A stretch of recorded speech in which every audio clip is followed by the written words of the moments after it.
अस्सलाम वालेकुम, welcome to सबाई स्पीक्स। तो जनाब, आज के व्लॉग में बात करेंगे, ताज़ा तरीन खबर आपके साथ शेयर करेंगे। पीसीबी मैनेजमेंट कमेटी के जो चेयरमैन हैं ज़का अशरफ साहब, उन्होंने रिजाइन कर दिया है।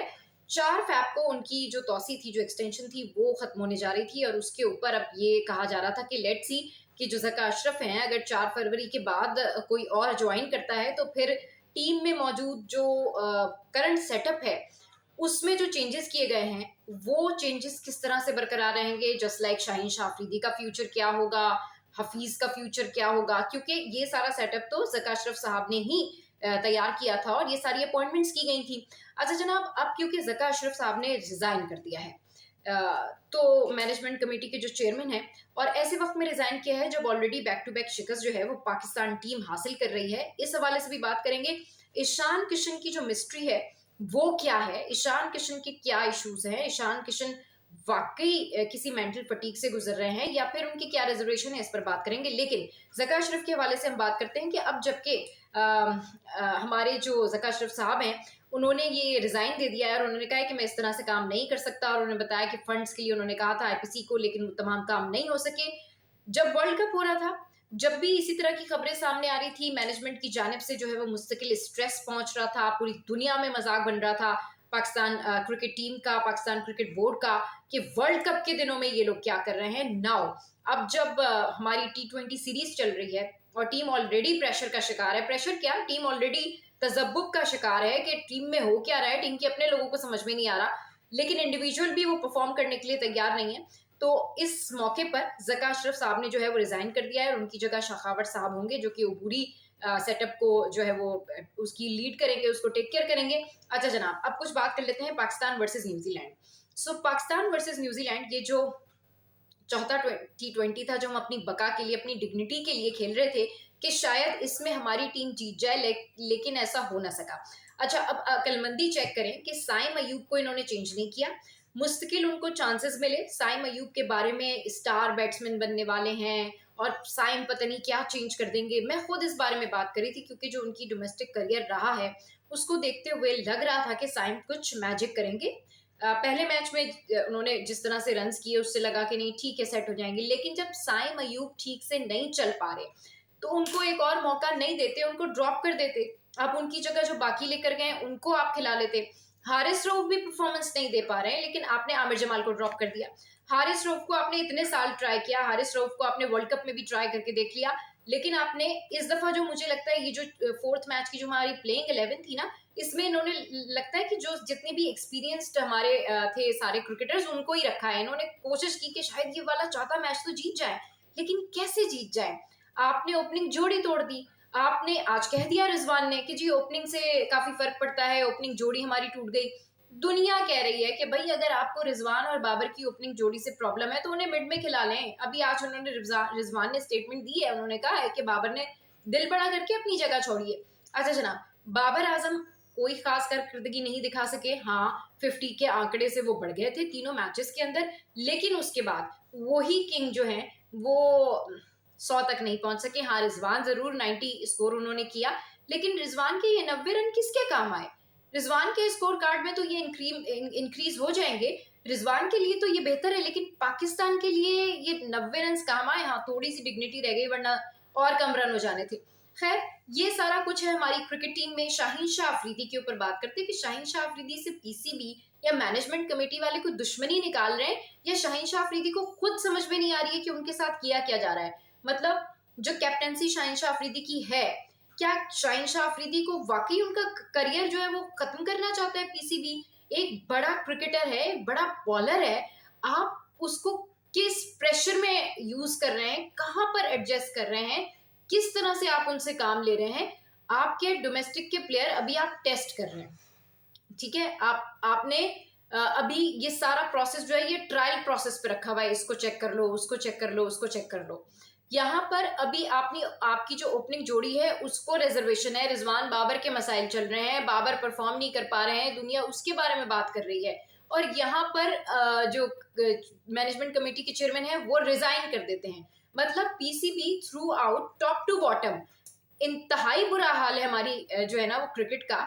आई डोंट नो कि व्हाट दे आर थिंकिंग। आप लोगों के पास कोई दिमाग है, कोई सोचने वाला दिमाग है या नहीं है? अच्छा, ये जो ग्राउंड था ना, इसके ऊपर जो बाउंड्री परसेंटेज थी दैट वाज लो। तो भाई अगर बाउंड्री परसेंटेज लो है, ठीक है, आप लोग बड़ा इरिटेट हुए हुए हैं, आप लोगों के साथ बड़ी शफलिंग हो रही है, लेकिन आप लोगों को ये तो पता है ना कि अगर बाउंड्री नहीं लग रही है तो हम 1 और 2 लेके ही थोड़ा स्कोर को आगे बढ़ा लें, थोड़ा हम किसी तरह तो एडजस्ट कर लें। इफ्तिखार चाचा, अच्छा इफ्तिखार चाचा की भी कोई परफॉर्मेंस अच्छी नहीं है। एक आध मैच में उन्होंने इससे पहले जो है वो रन स्कोर किए थे, लेकिन उसके बाद उनकी परफॉर्मेंस इतनी अच्छी नहीं थी।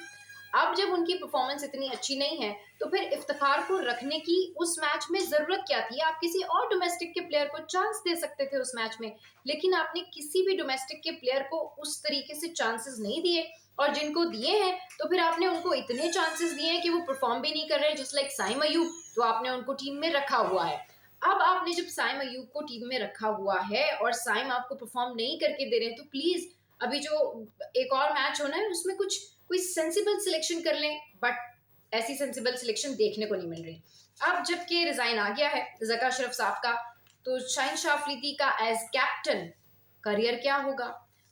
मोहम्मद हफीज का करियर क्या होगा? प्रोफेसर साहब ने बहुत सारे फॉर्मूले सेट करने की कोशिश की थी, लेकिन वो फॉर्मूले एक के बाद पिटते गए। अच्छा जनाब, अब क्योंकि फॉर्मूले पिट गए हैं, टैलेंट जो आपने नया रखा है वो उस तरह से पॉलिश होके ग्राउंड में राइज नहीं कर रहा। जो आपके सीनियर प्लेयर्स हैं उनके साथ शफलिंग आपने कर दी है, कुछ उनके रिजर्वेशन हैं, कुछ उनका खेलने का दिल नहीं कर रहा, कुछ आपका खिलाने का दिल नहीं कर रहा। इसी तरह के हालात हमारी क्रिकेट टीम जो है उसमें चल रहे हैं, और इसी तरह करते करते जून का T20 वर्ल्ड कप सर पर आ जाएगा और फिर वही मेरी वाली बात कि पुराना वाला लाइनअप आपको नजर आएगा। अच्छा जनाब, अब इस ये सारी खबरें मैंने आपके साथ में शेयर की। एक और प्लेयर हैं जो कि बड़ी स्ट्रगल कर रहे हैं, ईशान। ईशान किशन के साथ क्या प्रॉब्लम है समझ में नहीं आ रहा। इससे पहले ईशान किशन ने काफी ज्यादा एक्सक्यूजेस किए। इससे पहले ईशान किशन ने कहा कि मैं मेंटल फटीग का शिकार हूं, तो साउथ अफ्रीका के लिए उन्होंने फिर कहा कि मैं नहीं जा सकता। फिर उसके बाद उन्होंने अफगानिस्तान की सीरीज से उनको कहते हैं कि जो बीसीसीआई है ना, इसने इंतकाम लेने के लिए, उन्हें जरा ठीक करने के लिए कि आपको पता चले कि आप जिस तरह के ड्रामे कर रहे हैं अकॉर्डिंग टू बीसीसीआई, तो उनसे इंतकाम लेने के लिए बीसीसीआई ने उनको अफगानिस्तान की सीरीज से ड्रॉप किया। अफगानिस्तान वर्सेस इंडिया जो सीरीज होने लगी थी उससे उन्होंने ड्रॉप किया। अच्छा, ईशान किशन ने कहा कि मैं मेंटल फटीग का शिकार हूं, और उसके बाद उन्होंने मैच से माजरत किया और वो चले गए दुबई पार्टी करने अपने भाई की एक तकरीब में, एक पार्टी में वो नजर आए। उसके बाद फिर वो एक शो में चले गए। उसके बाद फिर देखा गया कि वो ये खबरें सामने आई कि वो शायद जानबूझकर ऐसा कर रहे हैं, लेकिन अगर वो जानबूझकर ऐसा कर रहे हैं तो हम आपको इसकी बैक स्टोरी भी बताते हैं। सुनने में ये आ रहा है कि ईशान किशन जो है वो बीसीसीआई में होने वाली जो नाइंसाफियां हैं, हर प्लेयर्स के लिए जो दोहरा मयार रखा गया है, हर प्लेयर्स का जो अलग ट्रीटमेंट है, उससे वो काफी ज्यादा जो है वो नाराज हैं, उनके काफी ज्यादा रिजर्वेशन है। बट लेट्स सी कि अब ईशान किशन का फ्यूचर क्या होगा, क्योंकि बीसीसीआई ने उनको अफगानिस्तान वर्सेस इंडिया की जो सीरीज है उससे ड्रॉप करके यही कहा जा रहा है कि एक बदला या रिवेंज टाइप की चीज की है, ताकि या तो वो ठीक हो जाए या फिर बीसीसीआई उनको ठीक कर ले, या फिर वो दोनों मिलके बात कर लें, या फिर ईशान किशन जो है वो टाटा बाय बाय हो जाए। लेकिन ऐसा सिर्फ पाकिस्तान में नहीं होता, ऐसा अब हम देखते हैं कि पड़ोसी मुल्क भारत जो कि बहुत कमेंट करता है हम लोगों के ऊपर कि इनके यहाँ ऐसा हो गया, एक प्लेयर ने परफॉर्म नहीं किया, निकाल दिया, वट एवर द केस। तो ये सारा कुछ चल रहा है ईशान किशन के साथ, लेकिन ये मिस्ट्री जो है आने वाले दिनों में हम जरूर सॉल्व करेंगे, आपको बताएंगे कि वाकई ईशान किशन जो कह रहे हैं वो ठीक है, या फिर बीसीसीआई की बातों से आपको लगता है कि वो ठीक है। क्योंकि बीसीसीआई ने ना अब ईशान किशन के साथ शर्त रख दी है कि आप जो है वो अब डोमेस्टिक में परफॉर्म करके आए तो फिर आप टीम का हिस्सा होंगे। तो वो नहीं चाहते कि अब डोमेस्टिक खेलें। एक बंदा जिसका लेवल आप कहाँ पहुंचा देते हैं, और अब आप उसको वापस शर्त रख रहे हैं कि जब तक ईशान किशन बीसीसीआई से डोमेस्टिक, मतलब बीसीसीआई ने कहा है कि जब तक ईशान किशन डोमेस्टिक में परफॉर्म करके नहीं आएंगे, ये प्रूव नहीं करेंगे कि वो फिट है, मतलब अब ईशान किशन को प्रूव करना पड़ेगा कि वो फिट है, तब तक बीसीसीआई उनको नहीं रखेगा बड़े मैचेस में या मैचेस में, इंटरनेशनल मैचेस में। अच्छा जनाब, अब जून में जो सीरीज होने जा रही है उसके बारे में बात करते हैं। जून में जो सीरीज होने जा रही है T20 वर्ल्ड कप की अमेरिका में, उसके लिए तैयारियां जारी हैं। जो ग्राउंड है उसके बारे में कहा जा रहा है कि वो 3 महीने तक तैयार कर लिया जाएगा, और इस ग्राउंड में जो 9 जून को बड़ा मैच होने जा रहा है वो हो रहा है पाकिस्तान वर्सेस भारत यानी इंडिया, पाकिस्तान वर्सेस इंडिया। तो ये बड़ा मैच 9 जून को होने जा रहा है और अमेरिका और वेस्ट इंडीज बायलेटरल जो है होस्टिंग कर रहे हैं अमेरिका में, और ग्राउंड की बड़ी उसको तैयार किया जा रहा है कि ग्राउंड को एडिलेड ओवल की तर्ज का बनाया जाए। तो ये सारी खबरें जो आज मैंने आपके साथ में शेयर की, तो ये सारी खबरें मैंने आपके साथ में शेयर की, आपको बताया कि जनाब 3 महीने तक ये ग्राउंड जो है उसको तैयार कर लिया जाएगा और ईडन पार्क की तरह या फिर ओवल एडिलीड की तरह इसको तैयार किया जा रहा है। और बड़े एक्साइटेड है वहाँ की जो मैनेजमेंट है और जो पॉपुलस एक कंपनी है जिसने अहमदाबाद में नरेंद्र मोदी स्टेडियम और इसके अलावा बड़े बड़े स्टेडियम्स जो है उनके डिज़ाइन तैयार किए हैं, वो इसको जो है वो रेडी करने में लगी हुई है। और वहाँ पर बाकायदा तौर पर पिचेस के ऊपर जो ड्रॉप इन पिचेस बनाई जा रही हैं उसका बाकायदा तौर पर एहतमाम किया जा रहा है, और मई में ये जो पिचेस हैं ये मुंतकिल कर दी जाएंगी वापस उस ग्राउंड में, और फिर उसके बाद उसको सेट किया जा रहा है। अच्छा जनाब, रोहित शर्मा की परफॉर्मेंस के बारे में बात करते हैं। रोहित शर्मा जो है उनकी परफॉर्मेंस के बारे में रोहन गवास्कर जो है उन्होंने कहा है कि रोहित शर्मा की जो परफॉर्मेंस परसेंटेज है, जो विनिंग परसेंटेज है, वो ज़्यादा है, हाई है MS धोनी और कोहली के अकॉर्डिंगली, क्योंकि उन्होंने उसके काफ़ी सारे स्टैट्स भी बताए हैं और उन्होंने उनको काफ़ी अप्रिशिएट भी किया है। तो व्हाट डू यू थिंक,